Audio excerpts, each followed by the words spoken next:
每到年尾，好多人都會大掃除，而我過去1年其實一直都喺度做緊斷捨離。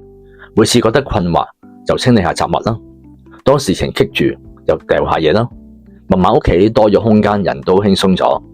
實體空間要整理，心靈空間其實都一樣。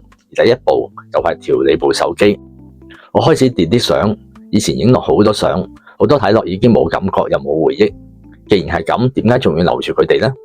我又離開咗一啲唔再聯絡嘅 WhatsApp 群組，亦都 unfollow 咗一啲其實唔需要再關注嘅賬號。我發覺當我少咗理會人哋嘅生活，自己反而冇咁攰，個腦都清晰咗。